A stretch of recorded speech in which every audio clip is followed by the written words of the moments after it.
Hey everyone, and welcome to today's episode of Cognition Ignition. Today I'm just going to be reading some excerpts from Psychological Types, but I'm also just going to talk about some of my thoughts that I've been thinking about with typology. I've actually been listening to Jordan Peterson a lot, and anybody who has listened to Jordan Peterson knows like he references a lot of Jung's work. Um, and I first started listening to Jordan Peterson, I think I was at a point where I had understood type like at a base level. Like I've used it in work and things. I wasn't really thinking about our full functioning of like what is type really saying? How do these types occur? And now that I've listened to Jordan Peterson a lot, I've really understood that what he's really looking at, what Jordan Peterson was looking at is the exact same thing as what Jung was looking at. And what Jung had realized was that some type of objective psychology and type was necessary if the world was going to work out because we needed people to understand how each other worked. So fundamentally, that's how I always saw it. But there was, now that you hear Jordan Peterson talking about it, you can see that there's actually a lot more to it. And I've always I started getting into thinking about, okay, what is intuition really? What is sensing really? And they're always working together. So what's really happening? So obviously, sensing is just um, collecting the reality of the world. We take and we narratives from it, is what Jordan Peterson says, and I've talked about narrative tons of times. But we, from sensing, from the age of like 2 years old, we're picking up micro narratives from the sensory world. And when we think about intuition, we can actually start to think about the he was talking about entropy in the most recent podcast I was talking about. But like what's happening is you're collecting so much information that eventually it expands, and this happens through chemical processes.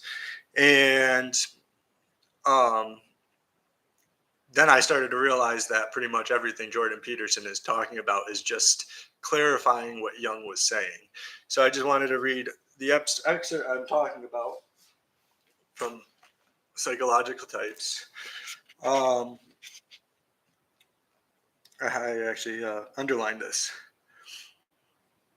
The metaphysical valuation, which may be regarded as compensatory to the standpoint of antiquity, is just as unfavorable as the biological one so far as personal valuation is concerned, which alone can form the basis of an objective psychology.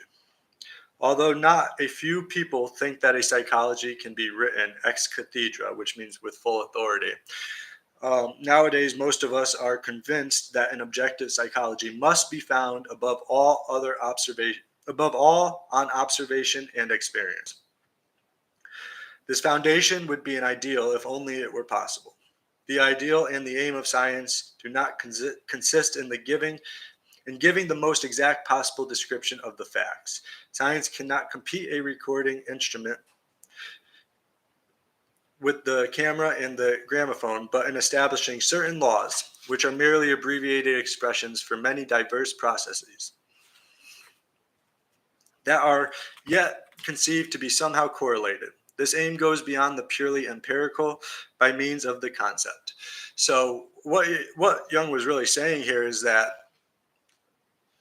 what we should be trying to do with typology is conceptualize how we can use it, how we can use it to create better interactions between people, how we can um, teach people to, and what Jordan Peterson talks a lot is um, to abstract like meaning, basically, because if you can find meaning, you are abstracting from the real world. Um, how we should abstract our worldview to add meaning. And I think that pretty much what a lot of Jung was talking about, he was comparing people who had beliefs to people who didn't have beliefs, the different ways that people did believe. And I'm not saying this in a religious text at all. More so, it's like, why do you have any motivation to move? Why do you have any motivation to go to work and things like that? And I think what he realizes there's innate characteristics within us biologically, based on our genetics, that drive us towards certain goals and drive us towards a need to create a worldview and an understanding, because if we don't have that, we have no reason to pursue anything. And I watch this with my son's own development all the time.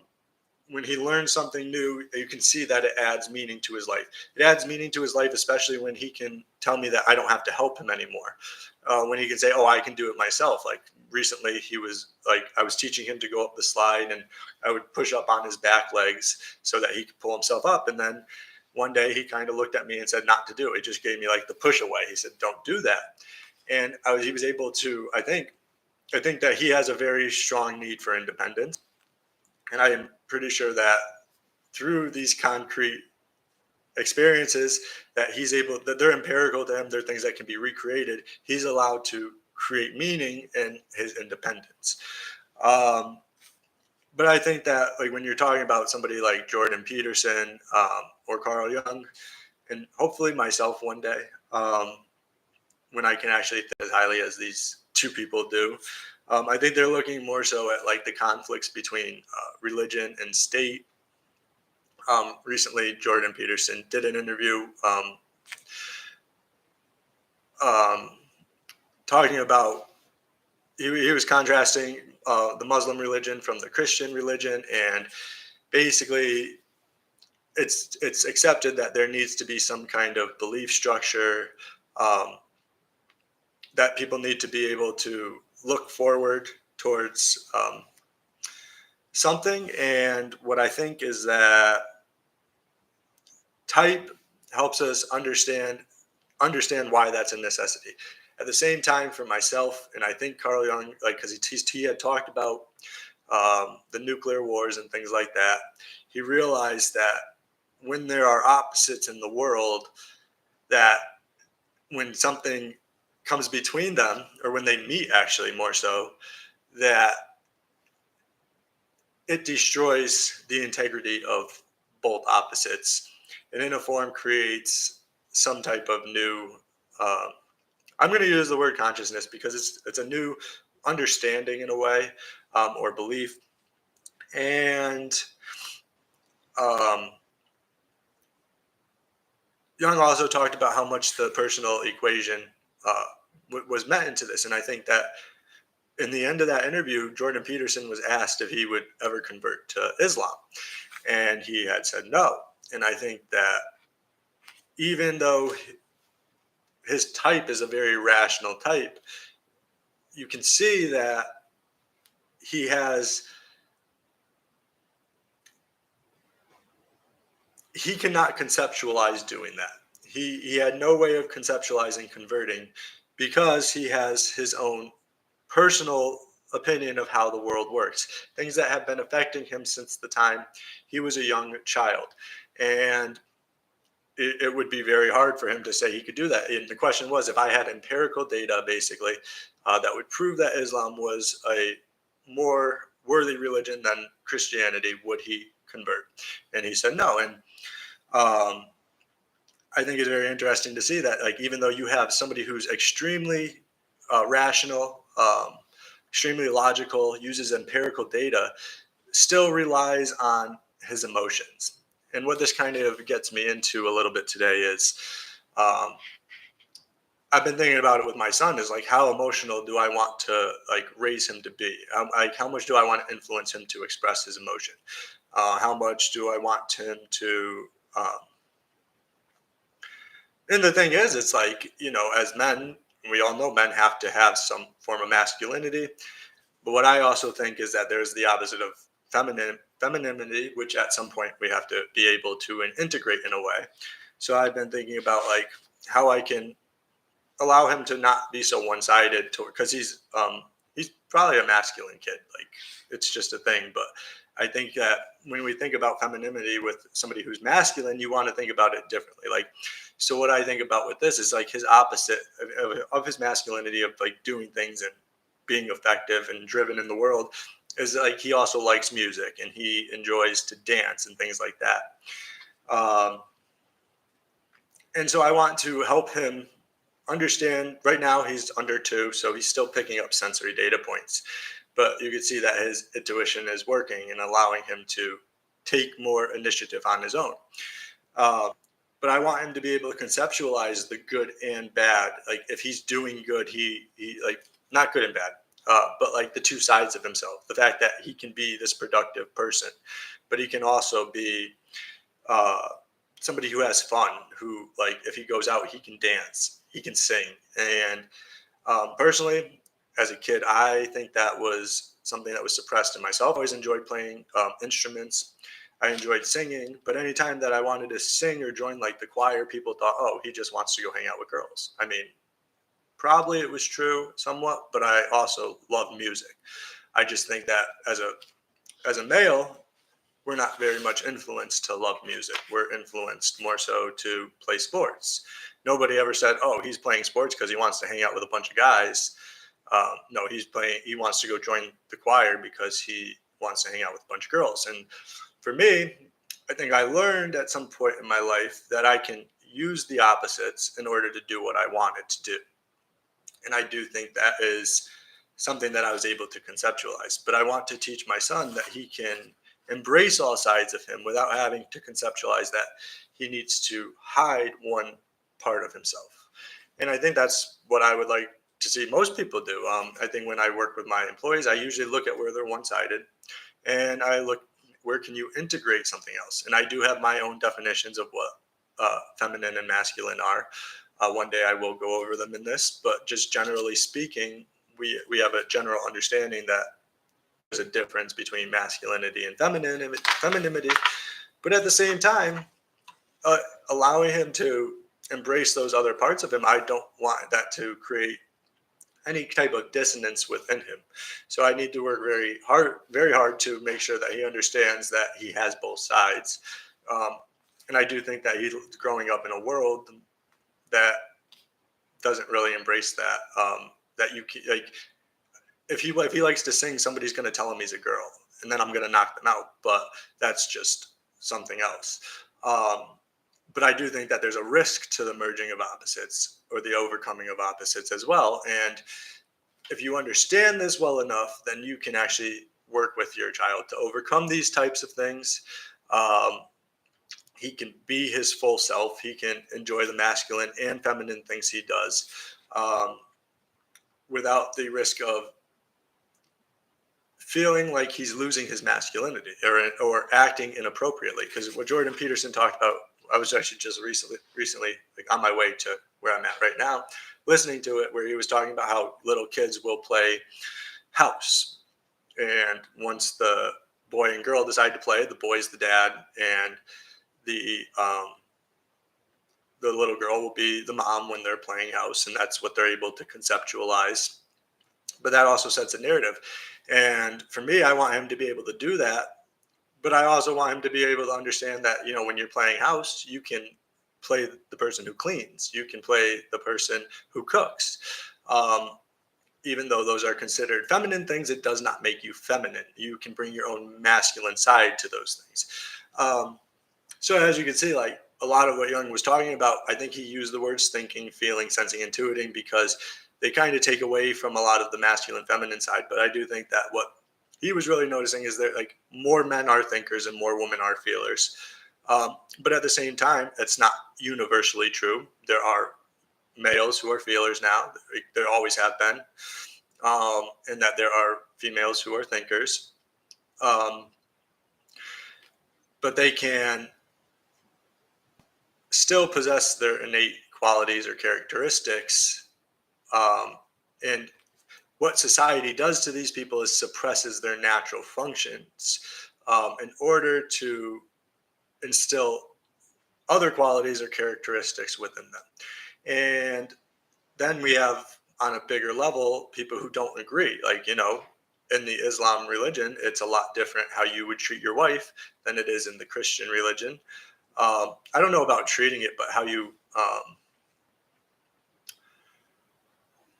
I guess the rules that are applied and rules rules that we can conceptualize and that we can actually integrate are from sensory data points and being used in intuition. I don't think that there's so much um, even related with our thinking or feeling function. I think that it's a perception of reality that we choose to follow or go against. Um, And I do think that on that big scale, what's happening around us is affecting people in a way. It affects those extremes. Um, so I guess what I'm getting at is I'm going to move on to the next part of Young's thing, which is how do you actually figure out somebody's what the factors we should be using when determining somebody's personal equation. Because yeah, you can have their type, and they can look nothing like their type because they have a personal equation behind that. So if we think of, and what I'm really kind of getting at is that, like, in a sense, you can have like a fundamental type and then the type that we see, like more abstracted, and then the type that we see. So we can actually type somebody based on their mental functions that we can pick up. They're thinking this way, they're feeling this way, and things like that. But at the same time, you can type somebody based on what you are seeing at a certain point in time and understanding their personal equation that goes into that. So you may have, um, and actually, when I talk about Daria and Artie subtypes, we'll get into that. You may have somebody who's, because of gene expression, somebody who's more dominant, somebody who's more creative, harmonizing or normalizing because of gene expression, because fundamentally they may have been a certain type. But through gene expression and through the gene expression that was allowed in their development, or that was um, uh, basically propagated for them, they are going to appear differently. Now, I don't know if we should completely, if we're going to do that kind of thing, get away from type in a way, because then you would have, okay, fundamentally, it's like fundamentally that person's a female, but she doesn't act like a female because she was raised with 5 brothers. Or fundamentally, he's a male, but he was raised with a bunch of sisters, so he has a more feminine undertone to that. I guess it would be overt tone, because that was what was applied through interaction, which allows it. Because the truth is, it's like you can have somebody of all the same types, and you're not going to be able to use the information because you don't understand how it's actually affecting them. There's going to be a lot of different variables that go into how somebody's introverted thinking, because introverted thinking is happening in a specific region of the brain, is actually going to manipulate the information that it uses. So should we have more types, or should we? Because the real thing is that Jung even said that how we type somebody is going to be dependent on the observer. The same way, if you're using, if you're trying to understand quantum physics or quantum mechanics, somebody observing the experiment is going to affect the experiment. So somebody typing you is going to affect like how they type you.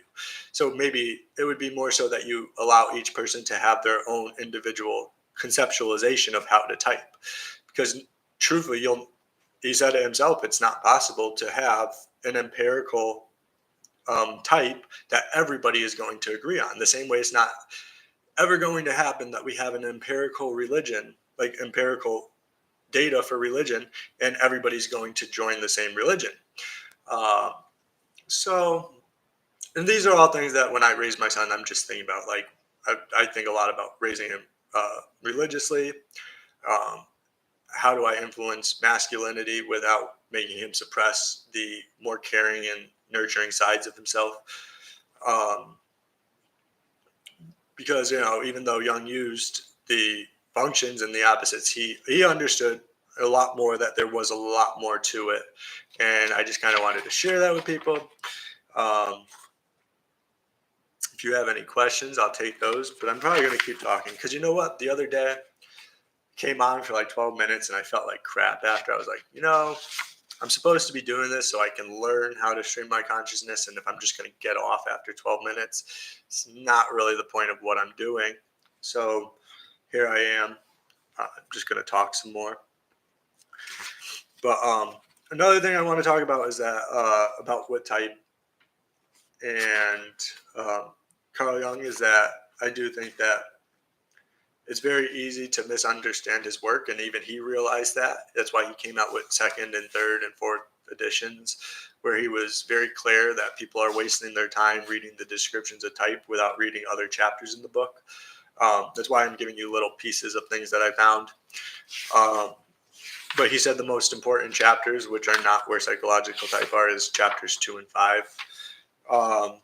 And I can pretty much guarantee a lot of people in typology don't use that, haven't read those sections. I know people who have, but I don't think that, because when in chapters 2 and 5, I'm just going to go to, he was looking at Schiller's work in chapter 2. Dude, one chapter is like 40 pages. More than 40. A lot more. I said 40, but it's way more. So yeah, in chapter 2, he was talking about Schiller's ideas on the type problem.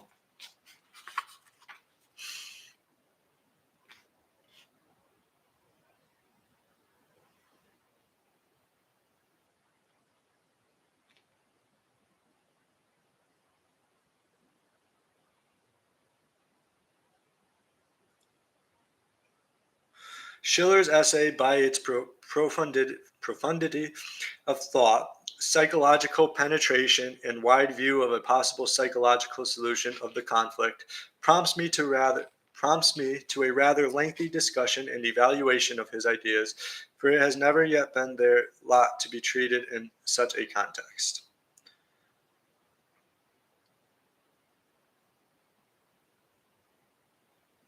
The service rendered by Schiller from our psychological point of view, as will become clear in the course of our exposition, is by no means inconsiderable, for he offers us carefully worked out lines of approach whose value we, as psychologists, are only just beginning to appreciate.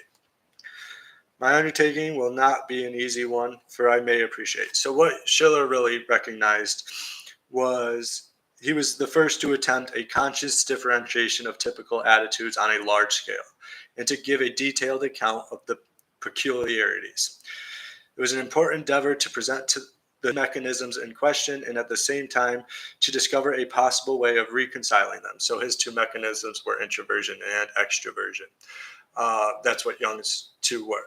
And the main thing of psychological types was introversion and extroversion. Yeah, Chris, I mean, I really do think that reading psychological types helps a lot. He goes through and analyzes all the different time periods and things like that, pointing out the problems that people were seeing, that like basically what people were seeing surface level that they could dig deeper on a lot of the time. So, I mean, if you're going to be in Gettysburg next week, I'll share the book with you. We can kind of do a talk about it if you want. I don't know if you'll be there, but I'll be there. So I'm going to go more into chapter 2 in later episodes. I just kind of want to give you guys an overview of how much other stuff Jung was talking about. Yeah, I would definitely be fun. I hope like a lot of people end up going to that, because I don't know, spending the night, it'll be like our time in Florida, right? It'll be fun. But yeah, so I just want to give you guys an overview of how much like Jung was really considering in his type ventures. He's talked about like it was all practical. He thinks that he actually had said that people would think that he was sitting in an office basically just conceptualizing this, but that's not what happened. That was early in his foreword. There's so much that like I don't know where to go with it sometimes, because I think he was one of the smartest. Well, I guess as a lot of people have said, like he just like knew what other people were talking about. And when I listen to Jordan Peterson, that's basically what he does. If you ever listen to his interviews, he knows exactly what the person is saying to him, and he knows how to integrate it into his already created worldview, which is just sensing and intuition working together. And I think the reason that he does interviews and all his podcasts are so he can keep gathering these sensory data points and integrate them into his world. That's kind of what I started doing. Like every time I even Chris, when you were on my channel, like I learned so much from all of you guys. And that's now you see actually even more so people are talking about distributed cognition, which I think the point of consciousness is to allow us to distribute our cognitive processes in a way that other processes will be able to attach to them. So the information that our thinking puts out, feeling can pick up, or the information, and that's why we see people becoming more empathic and people are becoming smarter. Like we can get to Mars now because of distributed cognition, and people basically being willing to do that, because Jung also did say that the only way to find the personal equation, the personal equation asserts itself even more in the presentation and communication of one's own observations, to say nothing of the interpretation and abstract exposition of the empirical material. Nowhere is the basic requirement so indispensable as in psychology that the observer should be adequate to his object. In this sense of being able to see not only subjectively but also objectively. The demand that he only see objectively is quite out of the question, for it is impossible. We must be satisfied if he does not see too subjectively. So, I mean, that's pretty much like how much information can you pick up from other people that is objective, and then be able to, because it goes together. So your subjective thoughts are always going to be attached to the objective information they pick up. Now, one thing I would criticize is that a lot of times in this book is like you get confused like between what is objective, what is empirical, what is logical, what is rational, what is irrational, because and even still, like it's hard for people to have myself included, to have a conversation without overlapping those two. And somebody did ask what I think they asked in a comment on my video, what's empirical? If something's empirical, what that means is that it can be observed over and over again. Basically, it's something that happens, it's observed. Now, objective would be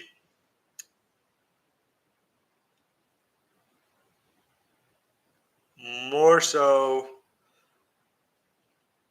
I think when you're talking about an objective, you are talking more about an object. It is when you're giving qualia to something, more so than explaining the movement of something. That's the best way I can explain it right now. That's kind of how I've seen it. Like something is objectively read, but that's not empirical because it might not always be read. It would be empirical if you're using it in a sentence and explaining that something was read.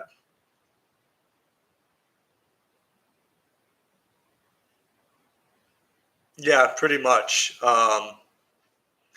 And this was, and actually what Jordan Peterson was talking about in this podcast I was listening to was like your mind doesn't want to be surprised, and when it does, it has to take a step back and actually try to kind of figure out those like surprises, and that's kind of, and it can actually knock down your conceptual understanding of something. If something comes in that's outside of your conceptual understanding of something, it will take the hierarchy and knock it down to a lower level where you can see more like objective information, but it's going to contradict your abstracted conceptualization of something. So I think that's really a good way to understand it. It's the clash between your worldview and what's actually happening, and we all kind of understand that your worldview is never going to be fully complete. So if you participate in life, your worldview continuously gets knocked down.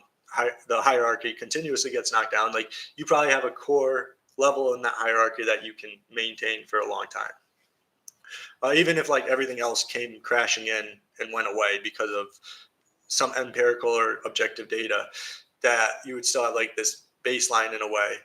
But hopefully what's supposed to happen through entropy is this new empirical or objective data comes in and through intuition begins to create a new conceptualization of how things happen. So that's why like what you think is right and wrong at one point can change, because we are always working to conceptualize. And I think when you get into type, what you're really talking about is like, where does somebody want to start? Do they want to start with the conceptualization, or do they want to start with picking up the objective data points in a way?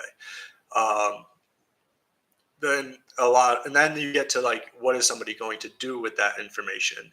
Um, and that would be to me, that would be a completely different type. That would be like a social type where you can have like an innate type, like your self type, which is like, hey, how does this person process? If nobody else was around, what would they be doing?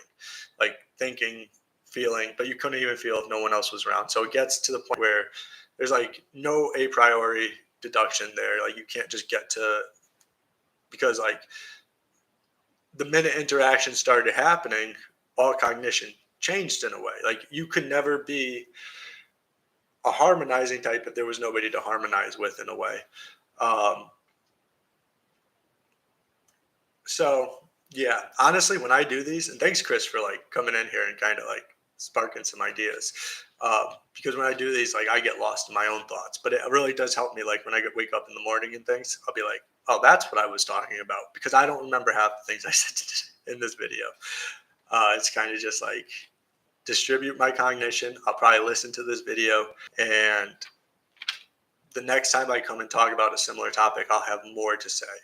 And I think that's pretty much what Jung was influencing with his type. He actually, and one thing I found interesting was he did say that like his type system doesn't need any more work, and he laid out all the rules for it, and he believed that it was like the end all be all.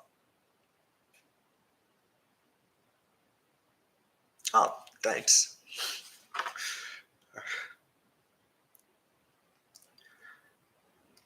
So now I don't know if he's actually the end all be all. If it were no, but he also put a contingency on it. Like it's the end all be all, but you have to understand that the observer will impact the type.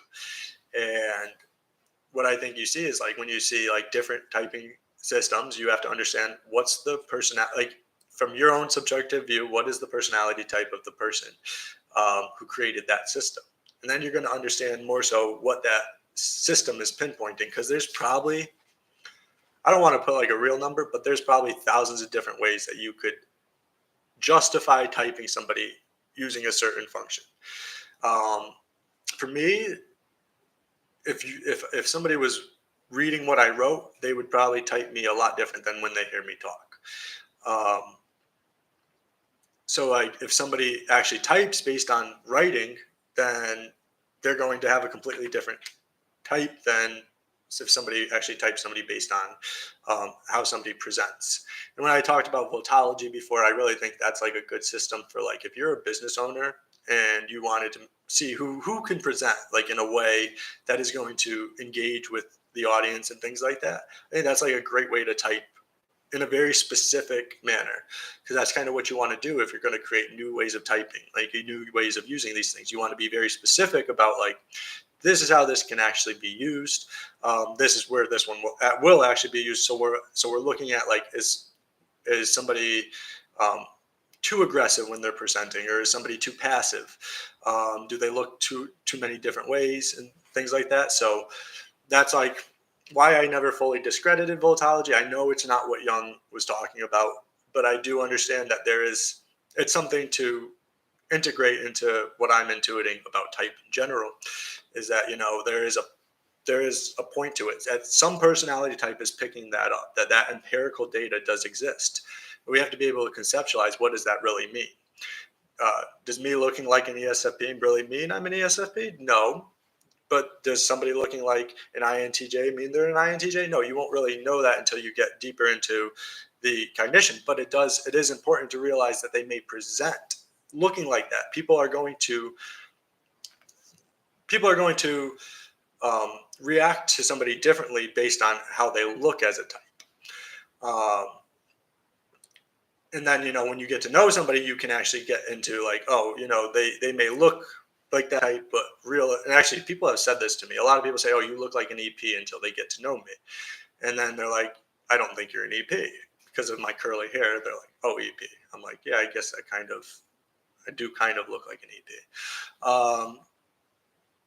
But that's kind of what I was just getting at. So you guys kind of understand that like there's going to be hundreds, like at one point there's going to be hundreds of different ways to type somebody. Um, what I think is important. Just the same way there's going to be hundreds of different ways to interpret the Quran or interpret the Bible or anything. It's just another thing of like you have to own the way you conceptualize things. And however you conceptualize it, you have to put that out into the world to allow for your conceptualizations to be distributed to others. But yeah, that's pretty much what I have for today. Like I said, I didn't want to come on here and make this too short of an episode. And actually, so tomorrow, how the trick is to learn all 10,000 ways to see it and then create an amalgamation. Exactly, that's what I'm doing. And that's why I sound dumb sometimes when I talk, I think. But like when I hear Jordan Peterson say, like, I try to see what he tries to do is start the conversation started. And hopefully like in 10 years at 40, which Young believed is like life really began at 40. So for me, if I being somebody who really does believe like Young's work is pretty accurate, I'm like, okay, I have 10 years to do things really badly again, like I did in my 20s. And at 40, I will have what you're talking about, the amalgamation of understanding. And if you ever listen to Jordan Peterson and you like watched like piece by piece, that is what he does. Like from his early conversations, he definitely wasn't as smart as he is in his more recent conversations. I don't know if it's as smart, but he just has a way better grasp and understanding of the concepts he's talking about. It's ridiculous. And it's all Jungian based. Anyone who tells you it's outside of Jung is wrong. He's pushing towards that psychological understanding, objective understanding of the world. And I'm part of that mission too. I do accept that I have to do things very badly in order to get to that point where I can just talk about event horizons and things with no question of what am I saying. I think everybody has to do that. I think that we actually suppress that by thinking like, oh, I have to be perfect originally. I do that to myself. That's why sometimes it's so hard to come on here for 30 days straight to do a live stream, because I'm like, I'm going to sound stupid. Which is okay, I guess, because, the people who sound the best, who can articulate the best, had to sound dumb and had to be wrong first.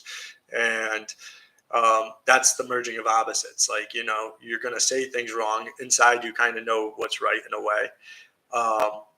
And until you can actually get those to clash, you're not going to know how you wanted to say something or how you actually articulated something. Yeah, so that's kind of it. I'm going to tell you guys, so tomorrow won't be a very informative stream. I'm going to be going to an aquarium with my son. So to make sure that I stick to my goal, I'll be streaming at the aquarium. But I think on Monday, what I kind of wanted to do was I was going to go over the book, The Art of War, because I think that The Art of War really kind of outlines like the same process of sensation and intuition working. Because, well, I got to go through the chapters. I'm not going to give you all of it today, but in a way, his first steps for war are basically collecting your sensory data points. So that way, when you enter into a place for war, your soldiers, your leaders all have an intuitive understanding of the way they should be acting. And then it even talks about how you should be training your soldiers in order to have it so that when they do enter a war, they are ready for it and things of that nature. So, yeah, I think I'm going to be like, if I'm not doing like live streams with my son, because I do have to take care of him first, I'm going to try to bring a lot of books in and connect them to what Young was talking about. And I hope people like that, because I do think that that's probably one of the best ways to really understand type is look at history, look at where the future is going and where opposites are merging, where they have clashed, and where they're going to be creating a completely different conceptualization. Because that's kind of what happens when opposites merge, when two concepts merge and crash, like an atomic bomb. Something happens. No one really knows what's going to happen, but something does. And whether it's, if we're talking about radiation, or if we're talking about end of humanity, or if we're talking about maybe after atomic bombs get dropped, there may be more compassion. So it can be in all these realms of sensing, feeling, intuition. But it's all things that kind of happen from the merging of opposites. And hopefully one day I go into I've actually read a lot on what he's talking about with the nuclear war and what his thoughts of it were. He does think that as humans we'll be able to overcome the actual use of nuclear weapons for a long time. But he does say that if we don't, a lot of bad will happen. So yeah, that's just where all my thoughts are going. And I think I'm gonna, unless anyone has any questions or anything. I mean, I don't think so. Chris is really smart on this stuff. He doesn't really need to, and he's an ENTP, so he kind of, if I'm saying it, he could probably just intuit what I'm saying most of the time. So, but if anybody else has any questions, I'd be happy to hear about it. Um, if not, then I'm gonna finish this up, and like I said, I'll see you guys tomorrow at the aquarium, and Monday we'll talk about the art of war, and we'll probably talk about a few other things.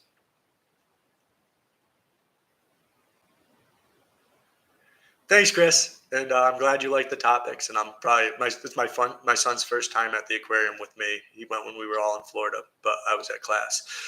So I hope he has a great time, and hopefully you guys see that video. But anyways, I will catch you all on the next episode, and I hope you guys have a good day. I hope that this was informative for everyone. And Chris, talk to you soon.